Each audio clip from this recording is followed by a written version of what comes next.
नमस्कार दोस्तों। आज हम एक ऐसे प्रेडेटर के बारे में बात करने वाले हैं जो आज के समय रास्ते पर कूड़े कचरे में, नदियों में, समुद्रों में या आपके घर में भी पाए जाते हैं, जिसे हम प्लास्टिक्स के नाम से जानते हैं।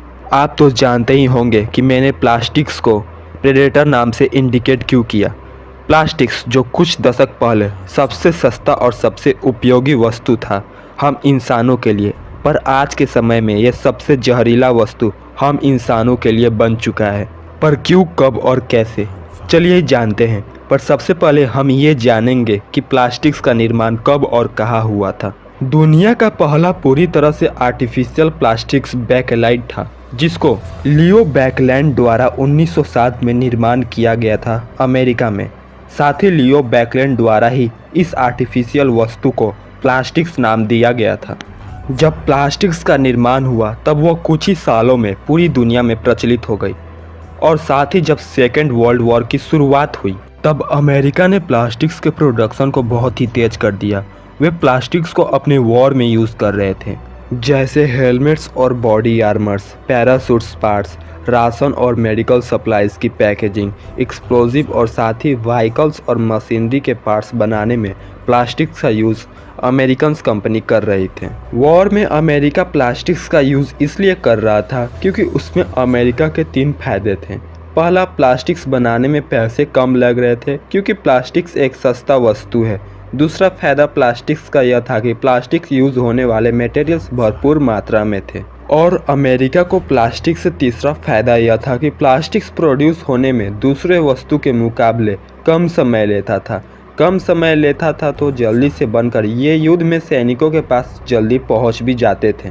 सेकेंड वर्ल्ड वॉर के दौरान प्लास्टिक्स का प्रोडक्शन 4 गुना बढ़ गया था। 1939 में 1 लाख टन प्लास्टिक्स का उत्पादन हुआ करता था, पर 1945 में वही 1 लाख टन से बढ़कर 3.65 लाख टन उत्पादन हो गया, जिसमें सबसे ज़्यादा उत्पादन यूनाइटेड स्टेट्स में हुआ था। उसके बाद जर्मनी, फिर यूनाइटेड किंगडम का नंबर था। वही भारत में प्लास्टिक्स का आगमन मिड 20 सेंचुरीज यानी 1940 से लेकर 1970 में हुआ था। अभी वर्तमान समय में पूरी दुनिया में 350 मिलियन टन्स यानी 3500 करोड़ टन्स प्रति वर्ष प्लास्टिक्स प्रोड्यूस होते हैं, जिसमें चाइना नंबर 1 पैदान पर है। चाइना प्रति वर्ष 150 मिलियन टन से भी अधिक प्लास्टिक्स प्रोड्यूस करते हैं। दूसरे नंबर पर यूएसए है, जो प्रति वर्ष 50 मिलियन टन से भी अधिक प्लास्टिक्स प्रोड्यूस करते हैं। और वही तीसरे पैदान पर भारत है, जो प्रति वर्ष 40 मिलियन टन से भी अधिक प्लास्टिक्स प्रोड्यूस करते हैं। रिसर्चर्स के एक डाटा के अनुसार 2023 के अंत तक प्लास्टिक्स का सबसे ज़्यादा यूज़ पैकेजिंग के लिए हो रहा है। WWF यानी वर्ल्ड वाइल्ड लाइफ फंड के अनुसार प्लास्टिक्स पैकेजिंग का ग्लोबल प्रोडक्शन 40% से अधिक है, जिसमें सबसे अधिक bottles, jars, food containers, wrappers, shopping bags, pouches, sachets और पैकेजिंग फिल्म जिसमें फूड रैप करते हैं वो प्रोड्यूस होते हैं। प्लास्टिक का दूसरा सबसे बड़ा यूज़ कंस्ट्रक्शन में यूज़ होता है, जैसे pipes, windows, doors, flooring, insulation और फर्नीचर प्रोड्यूस करने के लिए। फिर प्लास्टिक्स का तीसरा सबसे बड़ा यूज़ टेक्सटाइल्स के लिए होता है, जैसे सिंथेटिक फाइबर्स, फिशिंग नेट्स, जियो टेक्सटाइल्स और आर्टिफिशियल लेदर्स प्रोड्यूस करने के लिए। 2022 में इटली के यूनिवर्सिटी ऑफ फेरेरा के रिसर्चर्स ने एक स्टडीज़ किया, जिसमें उन्होंने ब्रेस्ट फीड कराने वाली महिलाओं के दूध के सैंपल्स के एनालिसिस किए। इन सैंपल में से 75% महिलाओं के दूध में माइक्रो प्लास्टिक्स के पार्टिकल्स पाए गए। माइक्रो प्लास्टिक्स 5 mm से भी छोटे प्लास्टिक के पीसेस होते हैं, जो इन्वायरमेंट में पॉल्यूशन का कारण बनते हैं। ये माइक्रो प्लास्टिक्स हवा, पानी और खाने के जरिए हमारे शरीर में प्रवेश कर सकते हैं। रिसर्चर्स को ये नहीं पता कि इन महिलाओं के दूध में माइक्रो प्लास्टिक्स कैसे पहुँचे, लेकिन उन्होंने कुछ संभावनाएं भी बताई, जैसे प्लास्टिक्स पैकेजिंग, प्लास्टिक बॉटल्स और कंटेनर्स में से माइक्रो प्लास्टिक्स दूध में लीक हो सकते हैं। दूसरी संभावना यह है कि हवा और पानी आज के समय बहुत पॉल्यूटेड हो गए हैं, जिस कारण उनमें मौजूद माइक्रो प्लास्टिक्स इनहेलेशन और इंजेक्शन के जरिए दूध में प्रवेश कर सकते हैं। और तीसरा कारण है धूल। घर की धूल में मौजूद माइक्रो प्लास्टिक्स स्किन के जरिए दूध में प्रवेश कर सकते हैं। प्लास्टिक पॉल्यूशन के लिए सिंगल यूज़ प्लास्टिक सबसे ज़्यादा जिम्मेदार हैं। यह प्लास्टिक की वो चीज़ें हैं जिन्हें एक बार यूज़ करके फेंक देते हैं, जैसे कि प्लास्टिक्स बैग्स, स्ट्रॉज, बॉटल्स और पैकेजिंग मटेरियल्स। चाइना दुनिया में सबसे ज़्यादा प्लास्टिक पॉल्यूशन फैलाने वाला देश है। 2021 में चाइना ने 8.8 मिलियन मेट्रिक टन प्लास्टिक्स का प्रोडक्शन किया था, जो दुनिया के कुल प्लास्टिक प्रोडक्शन का 27% है।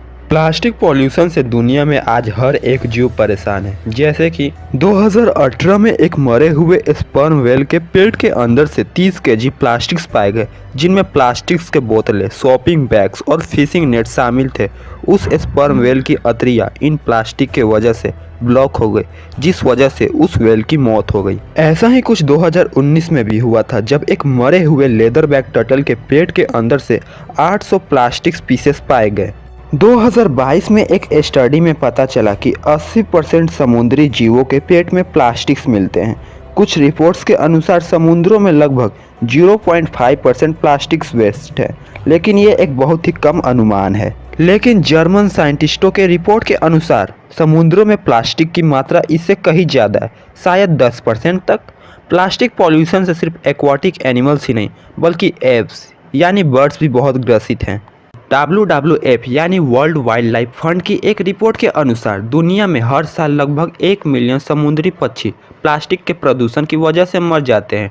WWF की रिपोर्ट में यह भी बताया गया कि दुनिया के 90% से ज़्यादा समुद्री पक्षी के पेट में प्लास्टिक्स मिलते हैं।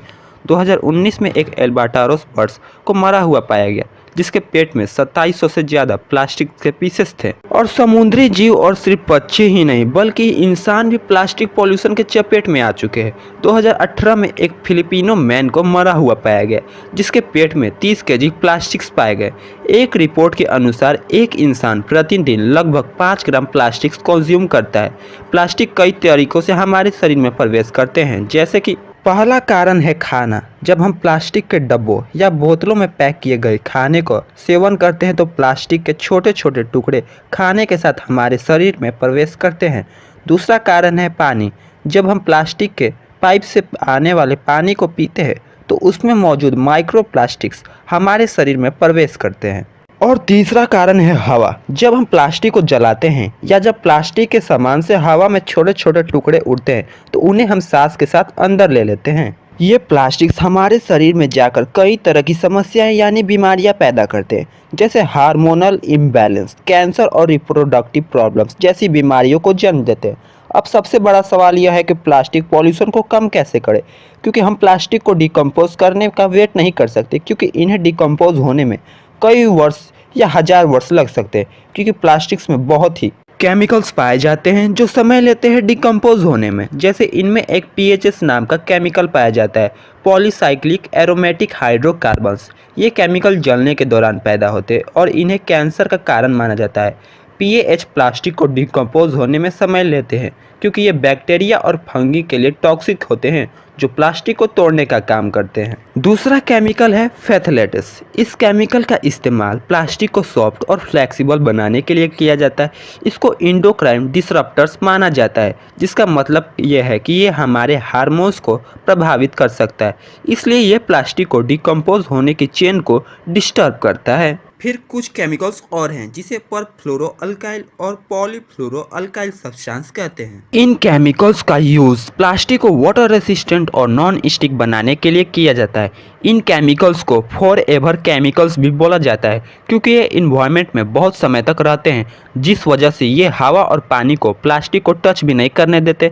तो ये रेसिस्टेंट केमिकल्स की वजह से प्लास्टिक को कोई नुकसान भी नहीं होता। इसलिए अगर हमें प्लास्टिक पॉल्यूशन को कम करना है तो हमें प्लास्टिक को अपने रोज़मर्रा की ज़िंदगी में कम यूज़ करना होगा, जिस वजह से शायद इनका प्रोडक्शन कम हो सकता है। जो यूज़ हुए प्लास्टिक हो गए उन्हें हमें रिसाइकल करना होगा, नहीं तो वो इन्वायरमेंट में पॉल्यूशन कर सकते हैं।